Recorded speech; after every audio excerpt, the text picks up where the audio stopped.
Hello, everyone, and welcome to our Native American music event. My name is Jules, and I'm going to be your host today. Today's event is part of our Native American Heritage Celebration Month, and we're going to have so much fun learning about the instruments Indigenous people used and still use today and enjoy some wonderful Native American music. Before we get started, I would like to let you know about another program in our lineup for Native American Heritage Month. It's called Create Your Own Clay, where you're going to learn about Native American pottery and make your own clay from household ingredients. This happens next Wednesday, November 18th at 3 p.m. Also, our first ever Random Fandom Week is coming your way December 6th through 12th. You'll find programs and events about everything from Star Wars to Pokemon and much more. You can expect themed virtual events for everyone in the family. But to join in the fun, you need a few things. Sign up for your library card at ocls.info/getyourcard. Then join Beanstack by creating an account at ocls.beanstack.org. And finally, register to attend our virtual events. We have unique events every week, and you can find those on our online calendar at ocls.info/events. Okay, everyone, I hope you're ready to have a lot of fun today. I have a very special guest joining us today. He's a member of the Redhawk Native American Arts Council. I'm so excited to welcome Cliff Matthias. Let's bring him on screen. All right, how's everyone doing this afternoon? My name is Cliff, and I have my good friend with me, Gia, here. And we are going to share with you some Native American traditions, music, some dance, and welcome you to Native American Heritage Month. The Native American Heritage Month is a time that allows the country to really acknowledge the accomplishments that Indigenous people have made to America, and share our culture, share our traditions, who we are today, and our history as well.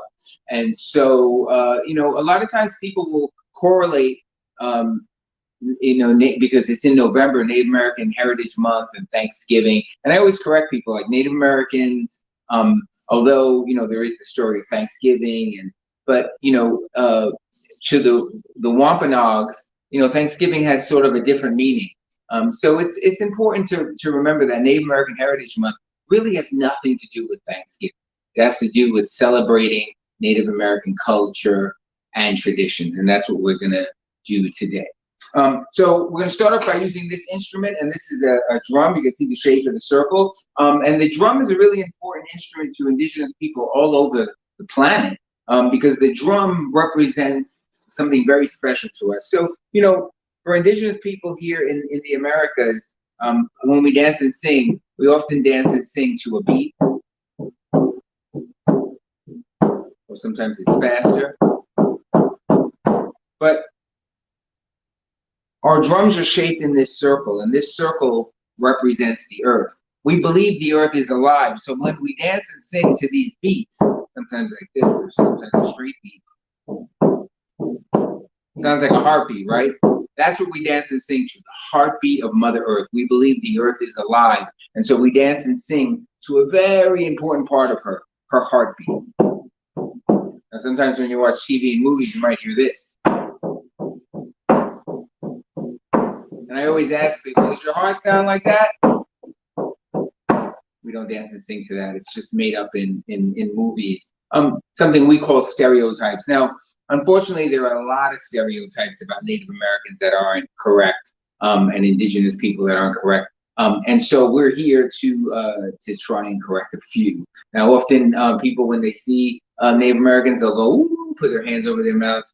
And that's just something made up in the movies. It comes from the women, because the women do a lulu. It sounds like really loud when they're happy, when they're sad. And so that lulu sound, I guess the producers in Hollywood, they tried to copy that, and they couldn't do it. And so they just would tell the actors to go, ooh, and that's how it started. But we don't do that. Another thing made up in TV and movies, to walk up and say, how. If someone walks up to me and says, how, I say, I have no idea. It's something, and another thing that we call a stereotype made up in TV and movies. And probably the biggest stereotype that we try and break, especially during Native American Heritage Month, when we're in front of so many different audiences, is to share with audiences that the use of Native Americans as mascots, the Braves, the Redskins, the Chiefs, all that those uses of Native Americans as mascots is offensive to Native Americans. So we're so glad to see that teams, college teams, elementary schools are changing their names, and probably the Washington Redskins, the most renowned one, is changing. So that's really important to us to share with you. So we have lots of different instruments that we use, and which tell lots of different stories, and the drum is just one of them. Another instrument that we use, which tells a story, is this instrument, which we call the cedar flute. Another name for the cedar flute is the love flute.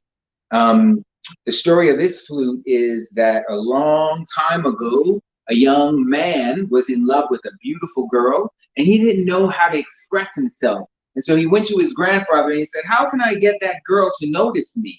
And his grandfather said, "Well, I'm gonna think about you tonight." So grandfather went to sleep, and when in his dreams, before he woke up, in his dreams, he dreamt of a giant cedar tree. And on the branch of that cedar tree, he heard a woodpecker. That woodpecker pecked 6 holes in a straight line. Wind blew into those holes and a beautiful sound came out. It made all the birds of the forest listen and chirp.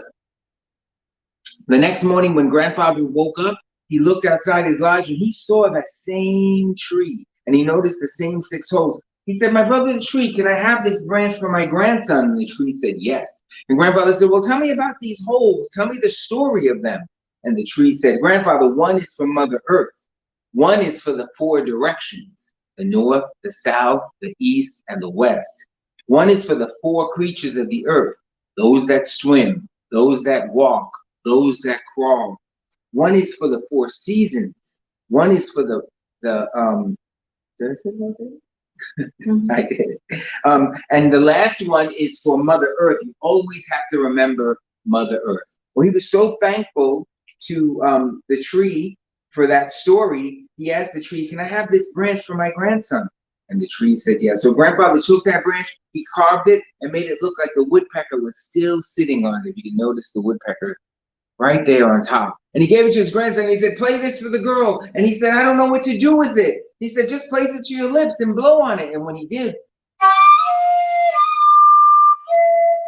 like that, the grandfather said, "No, you have to think about her in your heart and in your head." So that night when the stars and moon were out, he saw that maiden sitting there, and he took his flute and he played her a song from his heart.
That is the flute story. Many of our dances tell lots of stories about the earth or our environment. Many of the instruments that we use tell different stories about our connection to the planet, whether they're rattles that identify with creatures or the wind or things that are blowing.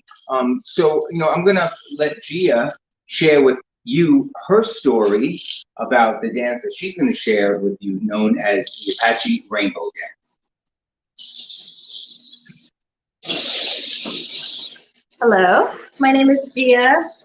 Gia Gonza del Gentaya Shli. I am from the San Carlos Apache Nation. I represent Native people on the west side of our great nation in the United States. We are executive order established Native Americans. So on the East Coast, you have Native Americans who are federally recognized via treaties. And then as you move westward, further into history, you have what was known as Executive Order Native Americans. So I belong to the Apache tribe, which was the last of the resistance tribes in the United States. All the tribes within the U.S. have a very rich culture in oral tradition. So it's one of our tenets of keeping our cultures alive. We have dance, we have songs, so instruments play, but we also carry on traditions from grandparent to child through oral tradition. So the story I have for you is about a pair of grandparents, grandfather and grandmother. They have their grandchildren for the summertime, and it's in the summer. It's super hot. There's not a lot of rain, and in the Southwest, particularly in Arizona, where my people are from, water is life. So any type of rain, any type of precipitation that comes onto the earth is a blessing from the ancestors and the creator. So we pray on the earth for the blessings of our ancestors and the rain. This particular story is about a grandfather who's teaching his grandson the songs of his people. And it starts early in the morning. So the grandparents wake up like 4 a.m. before the sun rises, because in tradition, the old people say that you wake up when the sun rises, before the sun rises, and you go to sleep when the sun goes down. So they're up at 4 a.m., sitting on the porch, and they decide to wake the children. So grandfather decides he's going to sing. He starts shaking his rattle. Naseyo, naseyo, naseyo, naseyo, naseyo, naseyo.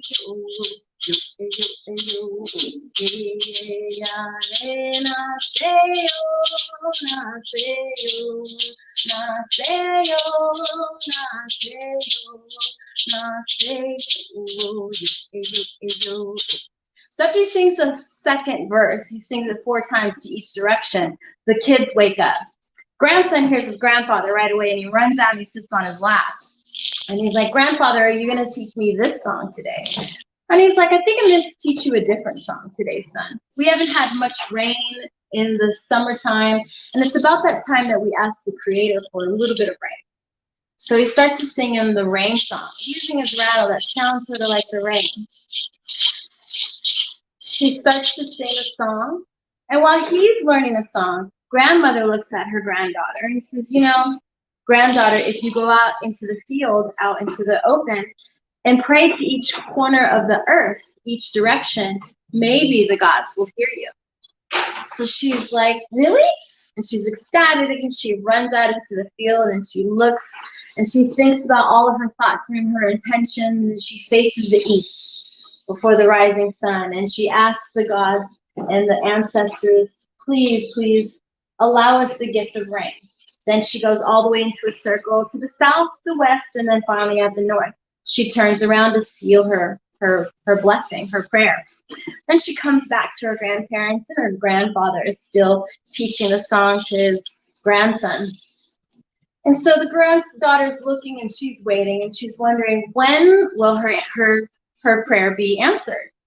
And the grandparents kind of look at the granddaughter, and they just wait. All of a sudden, off in the distance in the east, at the highest peak, far off, the thunder god captures the prayers of the young girl. And the thunder god thinks about her prayers, and he's like, "You know, there hasn't been much rain. So he balls up a ball of thunder and he throws it across the sky and he rips a thunderbolt across the earth, to wake the rain. All of a sudden, the male rain wakes up and he starts to pour down rain onto the earth. It's so scary for the kids that they jump up and they're so afraid and they're screaming because they hear thunder and lightning. All of a sudden, the rain is coming down hard. Grandparents are happy and pleased because the rain is finally coming. But the grandparents have to soothe the grandchildren and say, just relax, just wait for the rain to subside. This is the male rain. He comes first, but the female rain might come next. So they calm down and they wait. And they continue to look at the rain and say thanks for the blessings that have come of them. And then as they sit and they start to sing and they start to look off into the distance, the rain starts to fall lightly and gently down onto the earth.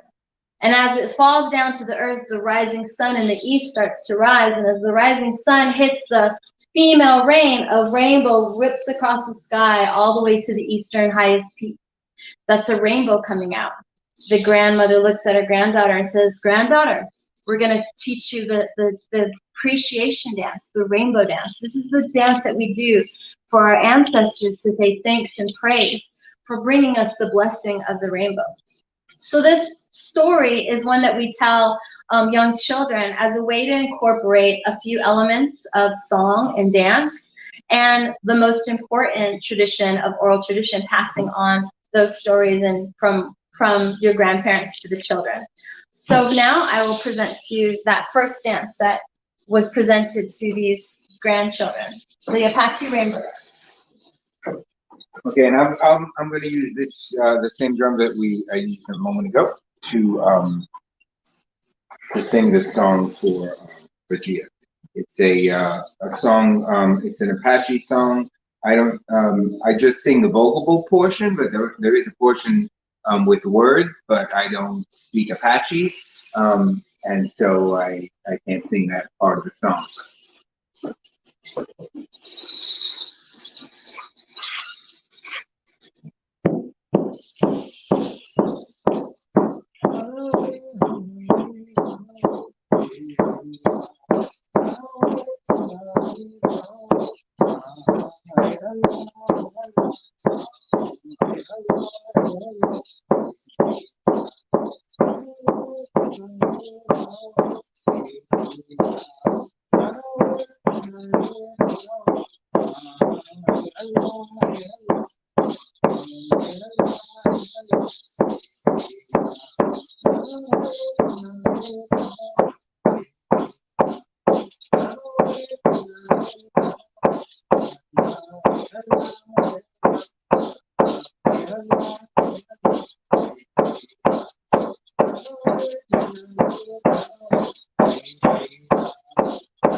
The Apache Rainbow Dance.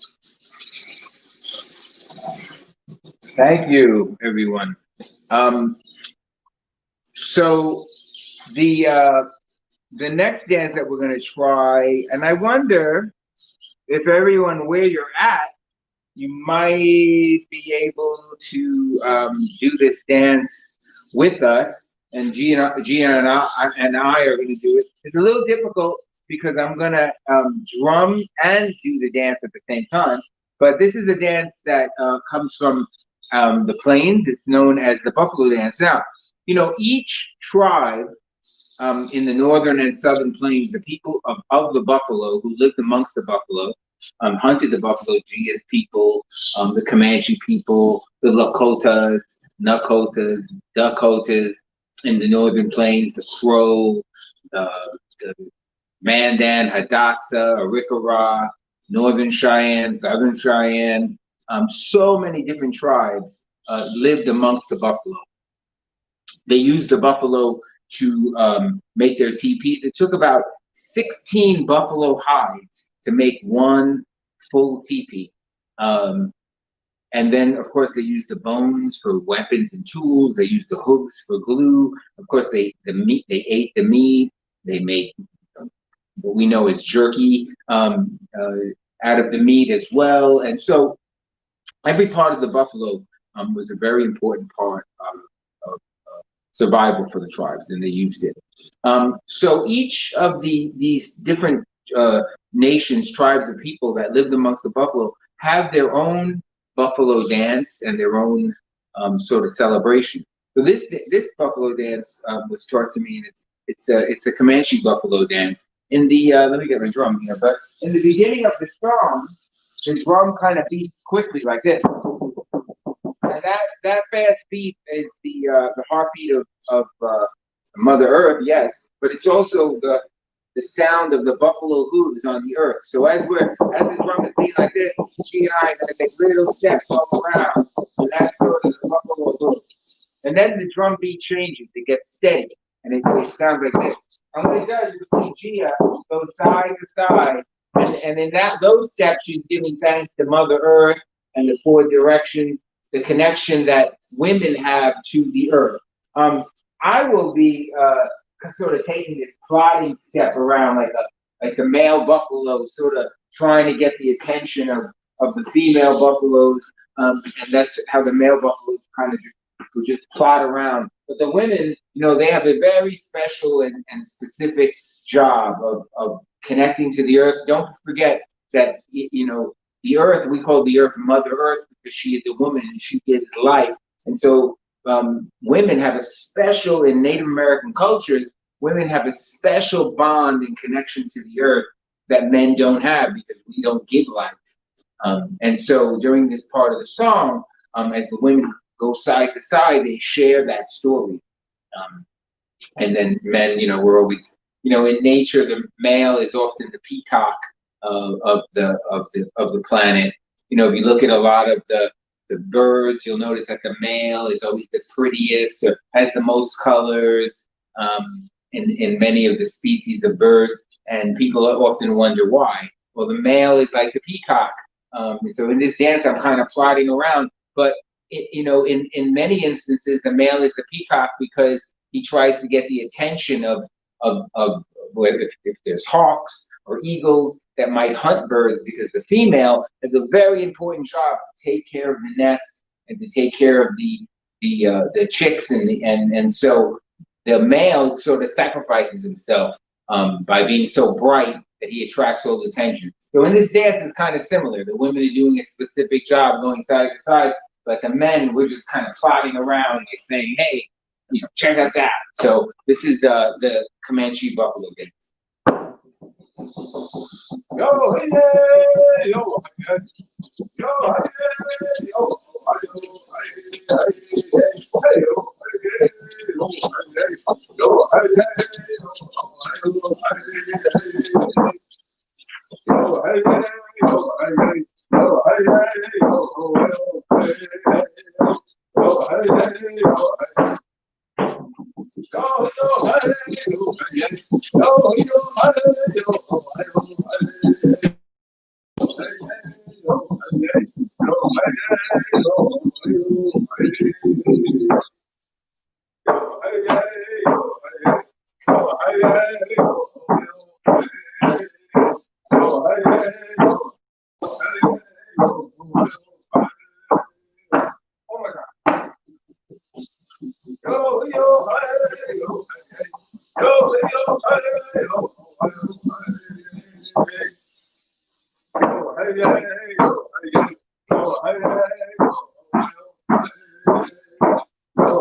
All right. So I don't know, I can't really see, my audience here, but I wonder if we just tried this little Iroquois robin dance, if you might be able to do it with us. It's pretty easy. So, we use this rattle, and we're gonna kind of like take a little step. Now, if you look at our feet, it's kind of left foot first and our right foot follows. So we're kind of like this, like that. So see if you can do that wherever you're at. So this is that step. But the only difference is, robins kind of stop and they look and they hop, they stop and they look.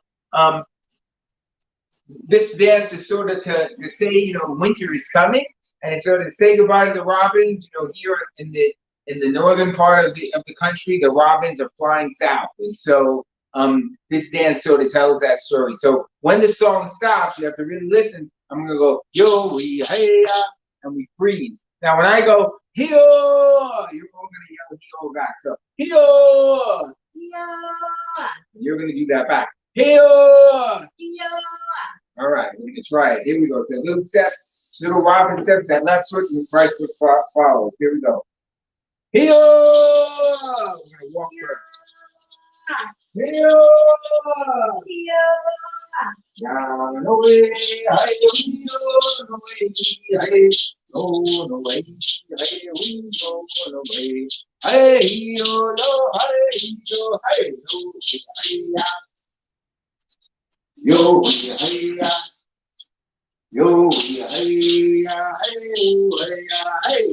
hey hey yo. No way, hey yo, no way, hey yo, hey yo, yo, hey yo, hey yo, hey yo,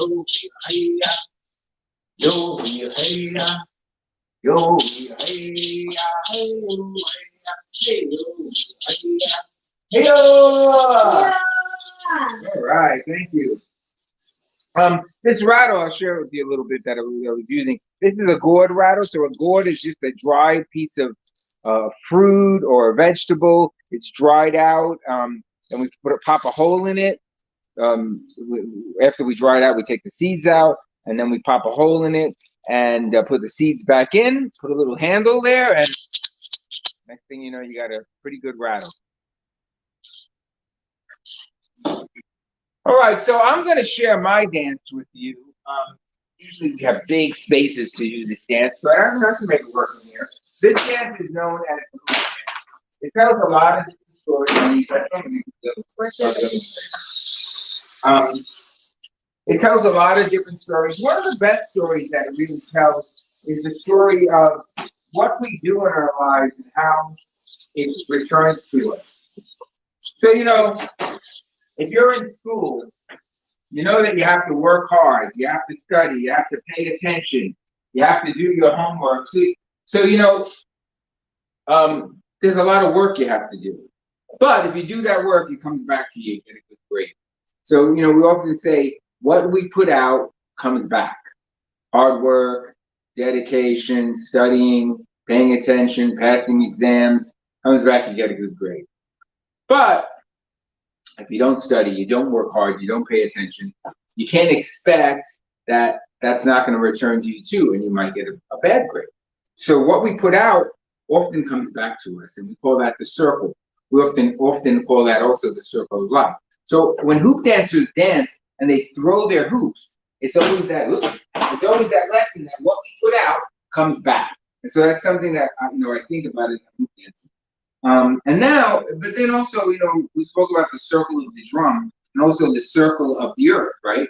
And so all the different shapes that I'm going to make. So, which would be a butterfly, bumblebee, hummingbird, alligator, turtle, snake, eagle, flower. So we'll see if you could recognize some of the many different shapes that I'm going to create with these hoops.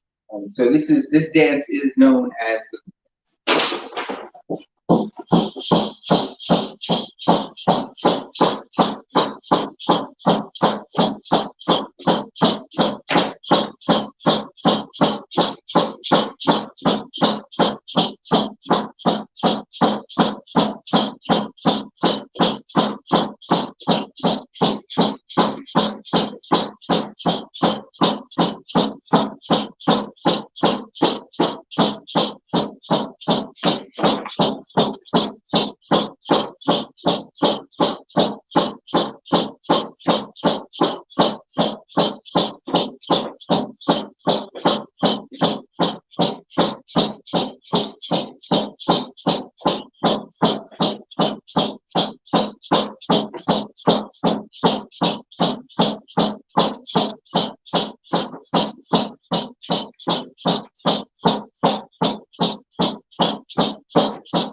All right, so that is the hoop dance, probably the hardest dance that we do as Native Americans. So, I wanted to share some of the different objects that I have with you, and probably one of the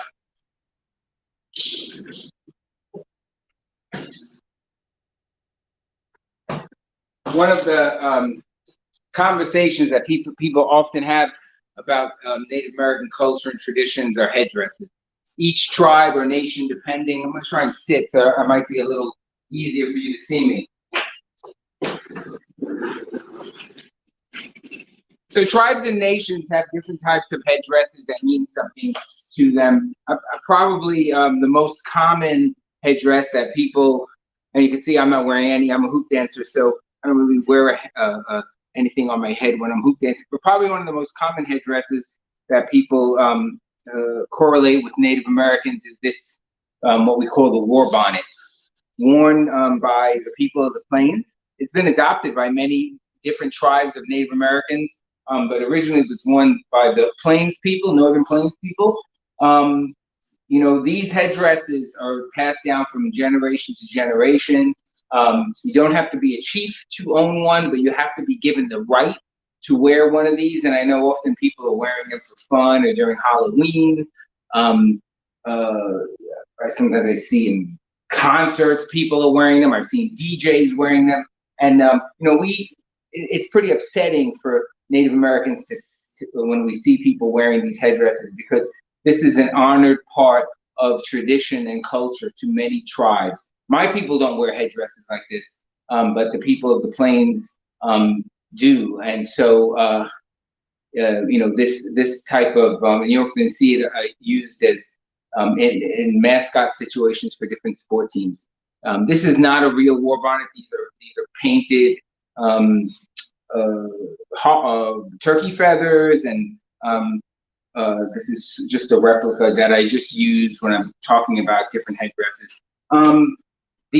For Native people of the woodland, they often they would wear a headdress like this. This is called a Gustowa, a feathered headdress on a wooden frame, and it kind of just goes on like that.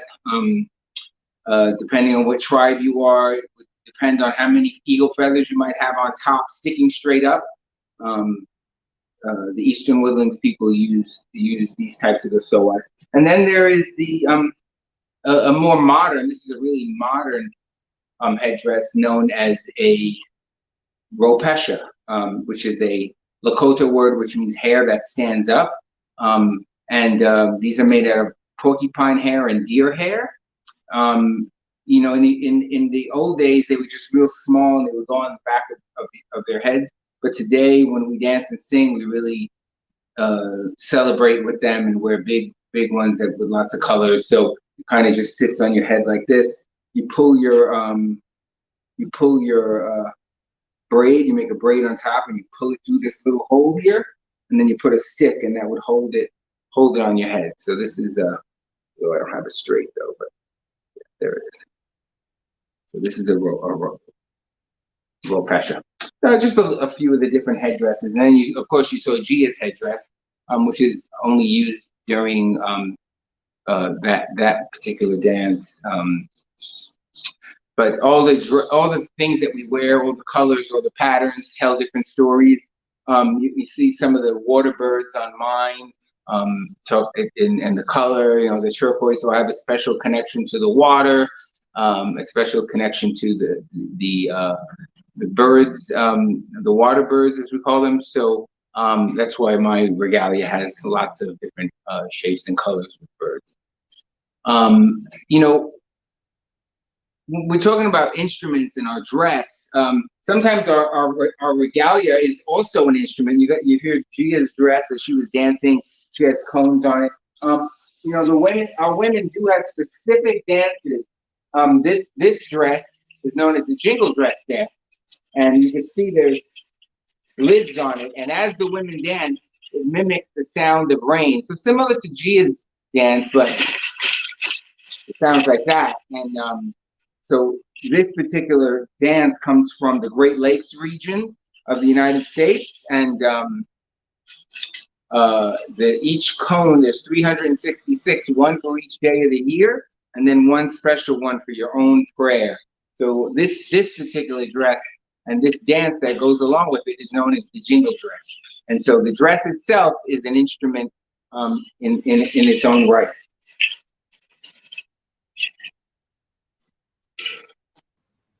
And then often when we're dancing, we will, I think I can have some here. Oops. But often when we're dancing, can I move it? Oh, sorry about that, friend. We'll often have bells in our outfits too, which I don't have any with me, but they'll all often, the bells will tell a story as well. So I think we're about to open the floor to some questions, huh? Yes. Thank you, Cliff. That was amazing. And Gia, you too. Thank you. I think our first question that came up had to do with how to handle the Thanksgiving holiday. I think maybe what was meant by that was, often we do get together with our families, but, what would you prefer in people honoring and talking to their families to acknowledge and share about what Indigenous people have gone through, and so that we can share that other part of the history that's often forgotten while they're celebrating. Yeah, so as I was mentioning before, November is Native American Heritage Month, and it was probably picked because of the relationship with Thanksgiving and that sort of myth that Native Americans are part of the Thanksgiving story. We just moved, and that's not true at all. Native Americans are not part of the true Thanksgiving story. Let's see if we can get this back on track. And that is something that is kind of perpetuated. Oh, looks like we've temporarily lost our performer. Hopefully they'll pop right back in. I think that's an important question for us, to think about. I'm sure, we have lots of materials at the library that you can check out that might help give you a little more background information on many of the different tribes and their histories, so that you can be that source of knowledge to what these cultures have gone throughout the years and decades, and share that with your family as part of your celebration when you get together with your family. Oh, here we go. We're back. Yes. We had fun to bender. So the Thanksgiving story is really interesting for Native Americans because we are Americans, and we do have many Thanksgivings that we celebrate. But the whole idea that the Pilgrims and Native Americans all sat down and had this dinner, and that whole sort of story is really incorrect. And so for the tribe, the Wampanoag Tribe in Massachusetts, they have a mourning ceremony that day. They don't celebrate Thanksgiving at all, but they mourn and honor their ancestors who never celebrated a second, third, or fourth Thanksgiving. Did that story really happen? The Wampanoags say that they helped the Pilgrims survive, and the Pilgrims had a feast for their first harvest, and about 50 Wampanoags showed up. They brought some deer. They watched the Pilgrims wrestle and shoot muskets and drink ale and do a weird sort of, for them it was weird because when they have giving thanks ceremonies, it's a big deal, and they dance and they give thanks to the earth. So watching the Pilgrims do this, they went back to their community and they were like, these people are kind of strange. But then after that, almost immediately after that, a war broke out known as the King Philip Wars, which lasted 50 years. So there's that one story of Thanksgiving, and so there was never a second, third, fourth, fifth celebration. Then you also have the story that there was a huge celebration when the Puritans and the New England colonists massacred the Pequots in 1642, and the Pequots were a tribe in Connecticut. And after that massacre, when the colonists returned back to their village, there was a huge celebration So, there's some different stories, but regardless of the story, Native Americans don't honor that day in that context. Now, we are Americans, and so we do celebrate this day. Often, some of us do celebrate this day of giving thanks as Americans, giving thanks for family. But we do have our own Thanksgiving celebrations, our own ways of giving thanks, our own your feast days. And well, we always say that the 4 real holidays are like the solstice and the equinox. So we celebrate celestial happenings, occurrences that happen on the earth. So they're aligned with what happens on our Mother Earth with our sun and stars. Wow. Oh, thank you. We have another question here. Do many of these dances evolve over time, or does it depend on the type of dance? For instance, the Jingle Dance that has traditional and modern varieties. Yeah. The dances are traditional, but we often embellish. Indigenous people are very modern people. Often people think of Native Americans and think of, primitive people, but we are masters at taking things that are used in modern society. Like, for instance, this dress. Originally, the cones on this dress were they'd be elk teeth, they'd be claws. So they were items from an animal that made noise. The ingenious of Native people, our ancestors, saw these tobacco lids and decided that would make a louder sound, a louder tone. Right. So, yeah. So these are rolled up lids of tobacco cans, and that's what they use. So today, this is what we use. So our dances do evolve with time. We stay in the traditional context, but then we embellish and welcome different parts of modern society to move our culture along. And so that is, culture is living. It's, and really what we present is a living culture. And so it's not stuck in a specific time frame.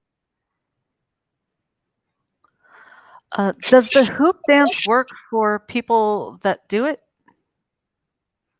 Work in what way? I'm not. Question.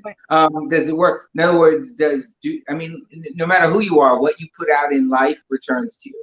That's a saying. There's in different cultures around the world, some people call it karma.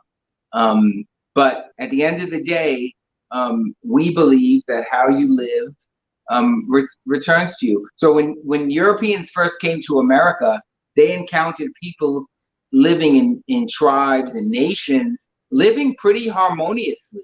They in their communities, because they understood about the circle of life, like how you live your life. So they didn't come into a place and have to and meet the lawyers and the judges and the police, because the people took care of each other, and they lived within a circle, knowing that how we live returns to us. And so, when you follow that sort of way of living, treating people the way you want to be treated, you often don't need all these things that we have today in modern society, right? Thank you. What is the number one thing you would like people to know about Native American heritage? I would say, so I've encountered a lot of people around the world, not just in the United States, that believe that we were killed off, that we don't exist anymore. And that's far from the truth. And a lot of Native nations across the United States are revisiting their roots, going back to language, figuring out lost languages and trying to revive them and bring them forth so that our young generations. We have this concept called seventh generation, and it might be something that a lot of people heard and don't really understand, but it's about taking care of our life now so that we can leave something for our people 7 generations away. And I think that that's really the tone about how Native people live, and Indigenous people across the world live in this way that we take care of our surroundings, of our earth, we protect our water sources, our mountains, our land, cultivate it so that we have something for the people in longevity, that 7 generations, our grandchildren will have something, and that it continues to be fortified throughout the generations to come. Thank you for that answer. I think that was our last question.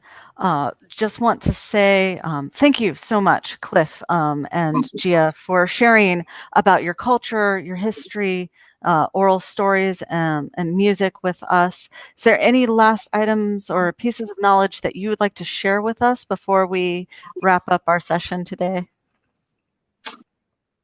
I always like to remind people that culture and traditions are not costumes. Halloween just passed. And we always want to be mindful that we don't want to ever dress up in another person's culture, their religion, religious garb, that we need to honor and respect the practices of people here in America, because, we are part of this melting pot. So, that subject really came up during Halloween, trying to remind people that, that you don't want to offend other people by wearing the attire that is representative of their tribe, nation, religion.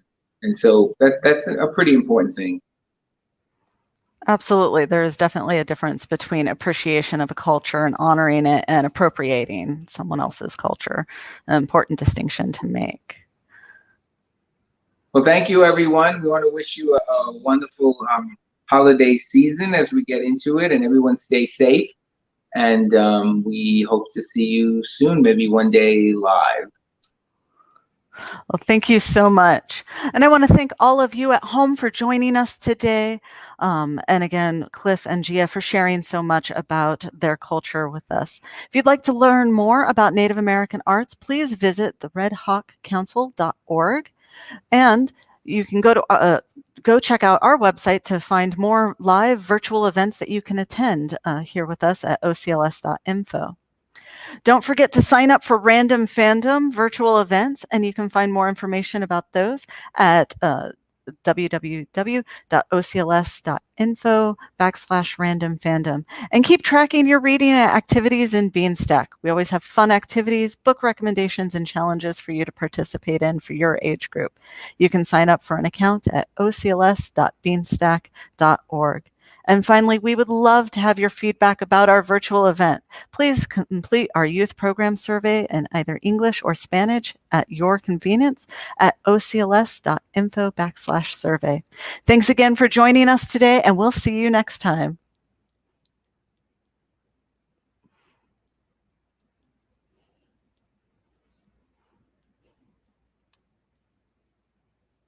Thanks for watching. Subscribe to our YouTube channel to be the first to find out when we have new fun and informative videos for you. Orange County Library System is your place to learn, grow, connect.